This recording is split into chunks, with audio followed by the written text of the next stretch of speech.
The Dyatlov Pass Incident, Russia's Unsolved Nightmare. Welcome, true crime and mystery enthusiasts. Today, we delve into one of the most chilling and inexplicable events in the annals of unsolved mysteries, the Dyatlov Pass Incident. It's a story that has haunted generations, a tale of 9 experienced hikers who ventured into the desolate beauty of the Ural Mountains and met an end so bizarre, so terrifying, that it defies all rational explanation. Prepare yourselves, because the deeper we dig into this frozen enigma, the more questions arise. The ill-fated expedition begins. Our story begins in January 1959, in the Soviet Union. A group of 10 young, ambitious, and highly experienced ski hikers, all students or graduates of the Ural Polytechnical Institute, embarked on a Grade 3, the most difficult, expedition to Otorten, a mountain in the northern Urals. Their leader was 23-year-old Igor Dyatlov, a driven and meticulous student. The group was comprised of Igor Dyatlov, the leader, 23. Yuri Doroshenko, 21. Ludmila Dubinina, 21. Georgy Krivonischenko, 23. Alexander Kolevatov, 24. Zinaida Kolmogorova, 22. Rustam Slobodin, 23. Nikolai Thibault-Brignoles, 23. Semyon Zolotaryov, 38, the oldest and a military veteran. There was also a 10th member, Yuri Yudin, who would play a crucial role, that of the sole survivor, spared by fate due to illness. Their goal was ambitious: traverse 350 kilometers of unforgiving terrain, ascending Mount Otorten and Mount Kolet-Syakhl, meaning Dead Mountain, in the Mansi language. This was a serious undertaking, requiring peak physical condition and expert navigation skills. The group was well equipped, knowledgeable about the harsh winter conditions, and by all accounts, excited for the challenge. On January 27, the full group set off from Vizhay, the last inhabited settlement. They skied through dense forests and across frozen rivers. The weather was cold, but typical for the region. Yuri Yudin, suffering from sciatica and knee pain, made the difficult decision to turn back on January 28. He bid farewell to his friends, little knowing he was saying goodbye forever. The remaining 9 pressed on, aiming to reach Otorten by February 12, after which they would send a telegram to their sports club. February 12 came and went. No telegram. Initially, there was no immediate alarm. Delays were common on such expeditions. However, by February 20, with still no word, Yuri Yudin contacted the sports club, urging them to initiate a search. A rescue party was quickly assembled, comprising students and teachers from the Ural Polytechnical Institute, local military, and later, expert search and rescue teams. The search began, focusing on the planned route. On February 26, near Kolet-Syakhl, the first horrifying discovery was made: the group's tent, abandoned and partially collapsed, pitched on the eastern slope of the mountain, just below the summit. What they found inside the tent immediately sent shivers down their spines. The tent was still standing, but one side had been slashed open from the inside. Items of clothing, boots, and personal belongings were scattered, suggesting a hasty, desperate exit. Cooked food was found in a pot, implying they had been preparing a meal. Crucially, all the hikers' warm winter gear, their coats, boots, and most of their proper climbing equipment, was still inside the tent. This detail was baffling. Why would experienced hikers, in sub-zero temperatures, cut their way out of their tent and flee into the blizzard without their essential warm clothing? It defied all logic. Following faint footprints in the snow, the searchers fanned out. The footprints, notably, indicated that the group had left the tent wearing only socks, or even barefoot. They led downhill, away from the tent, towards a cedar tree about 1.5 kilometers away, at the edge of a dense forest. Under the cedar tree, the first two bodies were found, those of Georgy Krivonischenko and Yuri Doroshenko. They were clad only in their underwear, their hands and feet severely frostbitten.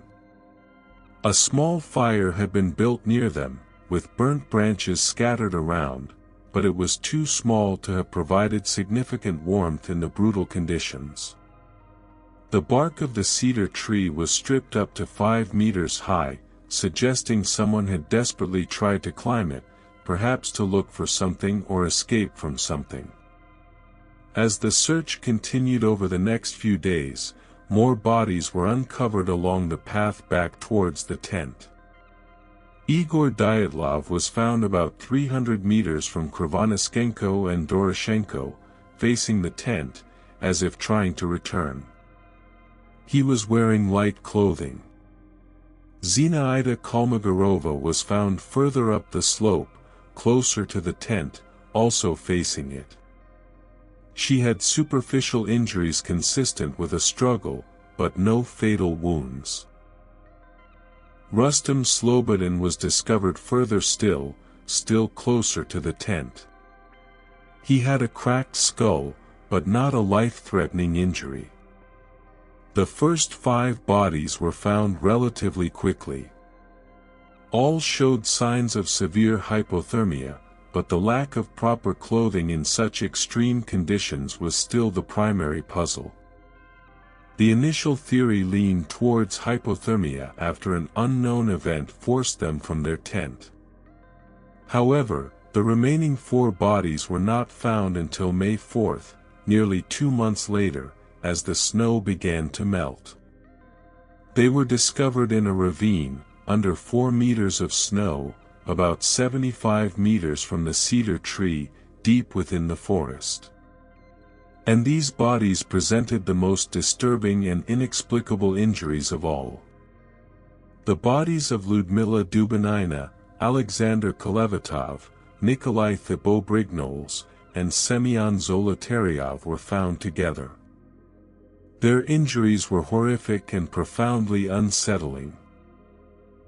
Nikolai Thibault-Brignoles had a major skull fracture, indicating a severe blow to the head. Semyon Zolotaryov also had extensive skull fractures.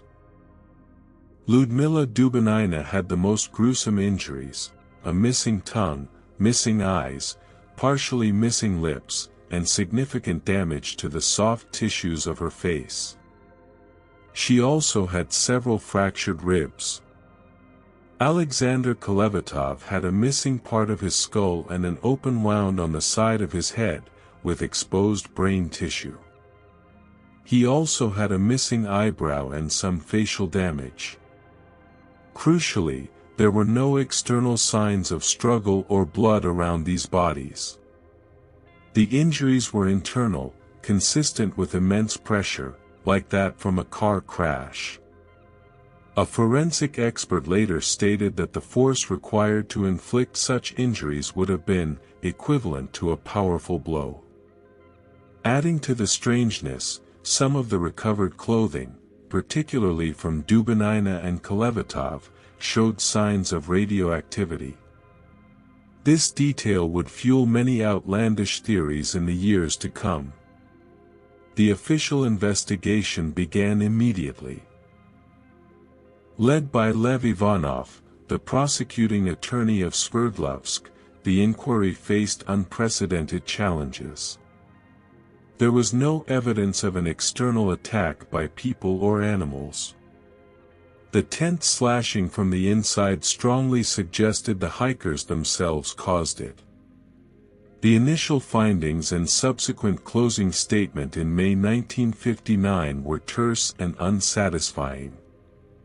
The official conclusion was that a compelling natural force had caused the deaths. The case was closed, the file classified, and the area declared off-limits for years, further fueling suspicion and conspiracy theories. The investigators noted several key anomalies. The tent, slashed from the inside, indicating urgency and desperation. The clothing, the group abandoned their warm gear in sub-zero temperatures. The footprints, barefoot or lightly shod, leading away from the tent in an orderly fashion at first, then becoming scattered. The injuries. The varying nature of the injuries, some from hypothermia, others from massive internal trauma. The missing tongue and eyes of Dubinina were particularly disturbing and never fully explained. The radiation, the presence of radioactivity on some clothing. The body placement, the way the bodies were scattered, some seemingly trying to return to the tent, others found in a deep ravine. No struggle, despite severe injuries, there were no signs of a struggle with an assailant. The time frame, what happened in the hours between them setting up camp on February 1st and their deaths? With the official explanation so vague and the details so bizarre, the Dyatlov Pass incident became fertile ground for countless theories. Here are some of the most prominent. 1. The avalanche theory, official and revisited. This was the initial and later revisited official explanation. The idea is that an avalanche or a slab avalanche, a slower moving, less dramatic form of avalanche, came down on their tent, forcing them to cut their way out. The heavy snow would explain the powerful blow, injuries, and the panic would explain their flight without warm clothing. Problems with this theory. Lack of avalanche signs. Experienced mountaineers in the search party found no evidence of an avalanche. The slope was gentle, 15 to 20 degrees, and there were no telltale signs of disturbed snow or avalanche debris. The tent placement. The tent was pitched on a small ridge, not in a typical avalanche path. The slashed tent, while an avalanche might force a quick exit, cutting from the inside implies self-preservation, not external force. The footprints leading away from the tent were described as orderly at first, not indicative of a chaotic flight from an avalanche. The injuries, while strong pressure could cause blunt force trauma, it doesn't explain the missing tongue or eyes, nor why some bodies had severe trauma while others only died of hypothermia. The time delay. An avalanche would typically bury a tent almost instantly, not allow for them to casually walk 1.5 kilometers away and build a fire.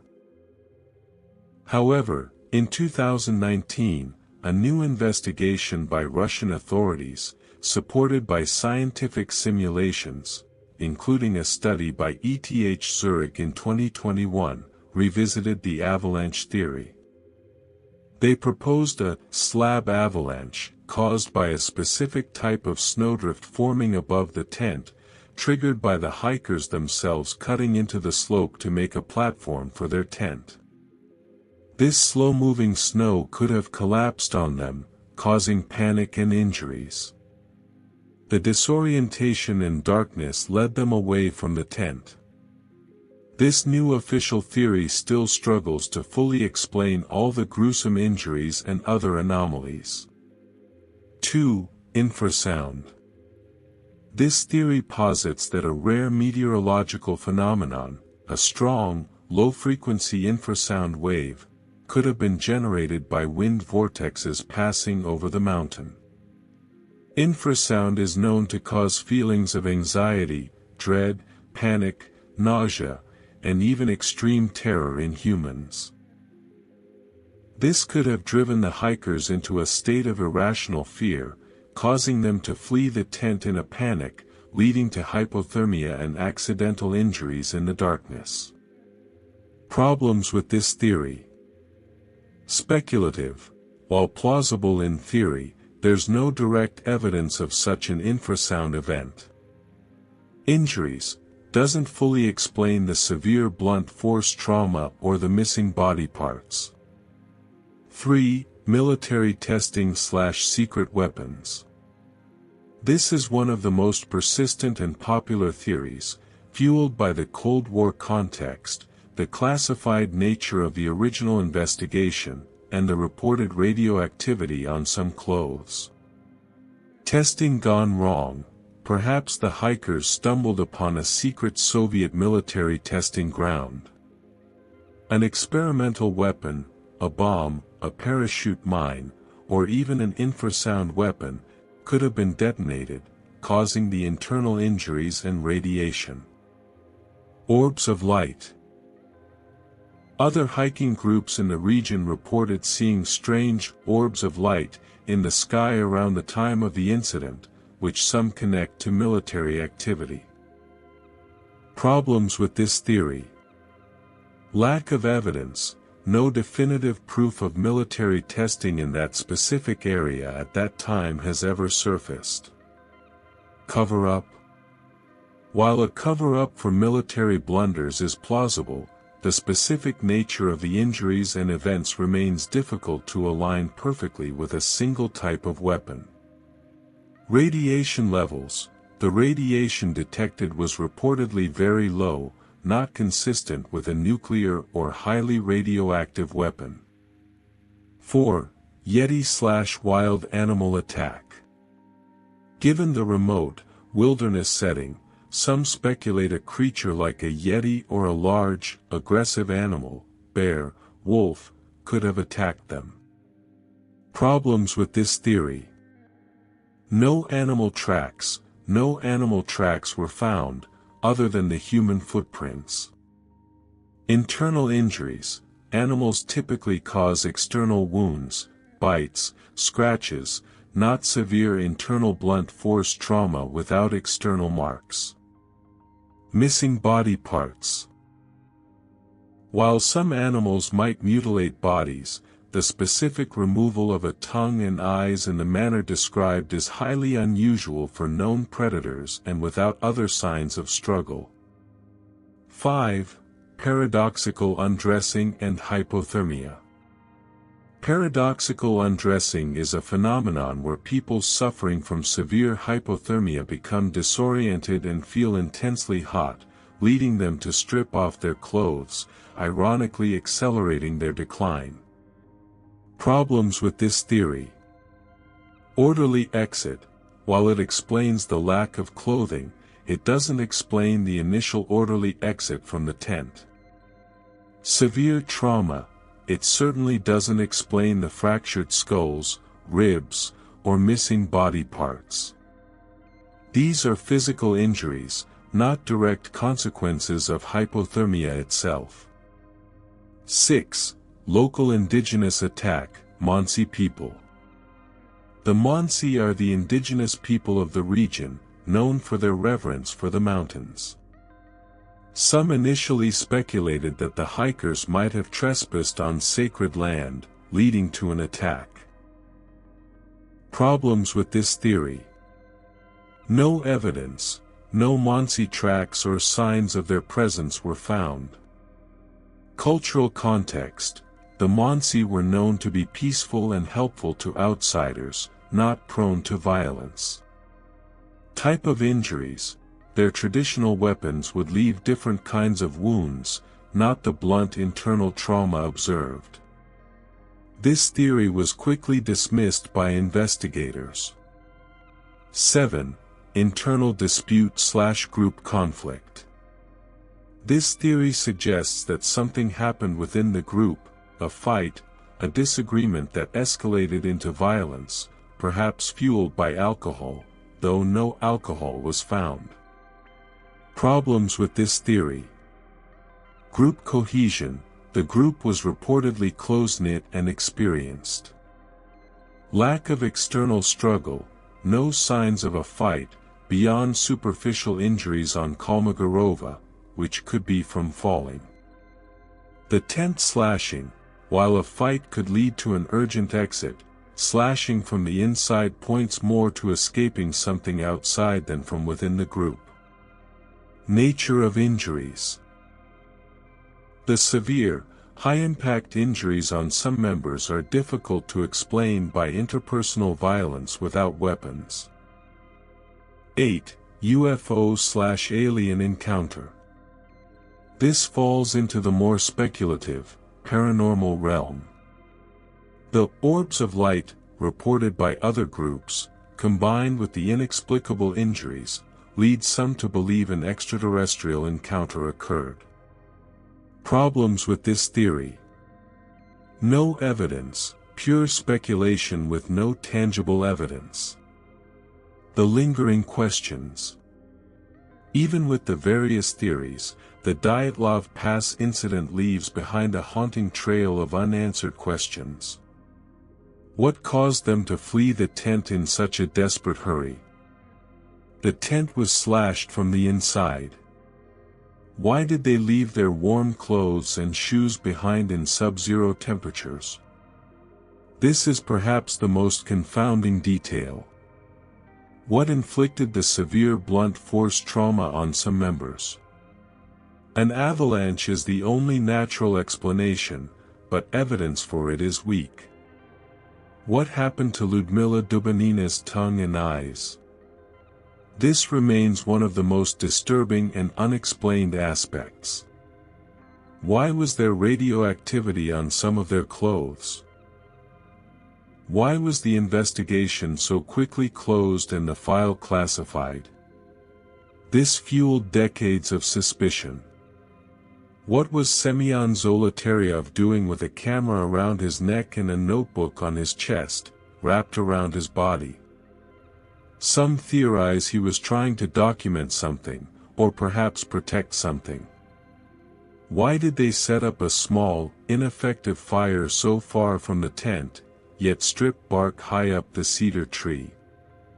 This suggests an effort to climb or observe, not just to warm up. The enduring legacy. The Dyatlov Pass incident remains one of the most compelling and terrifying cold cases in history.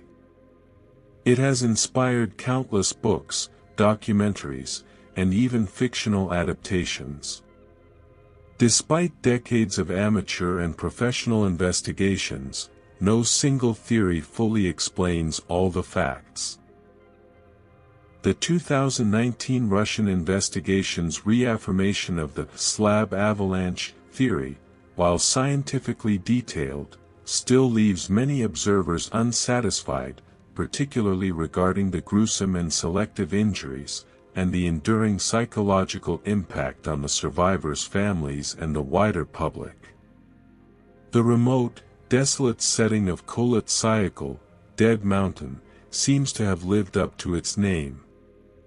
The 9 hikers, full of youth and ambition, vanished into the vastness of the Urals, leaving behind a legacy not of their planned achievement, but of a mystery so profound, so terrifying, that it continues to challenge our understanding of what might lie hidden in the wild, untamed corners of our world.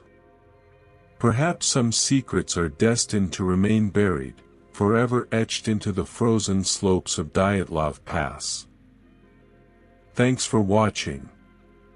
If you were as captivated and chilled by the Dyatlov Pass incident as I am, please hit that like button.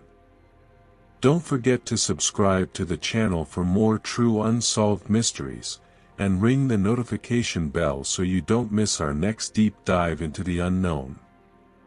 Let me know in the comments below, what's your theory on what truly happened at Dyatlov Pass? Your insights are always welcome.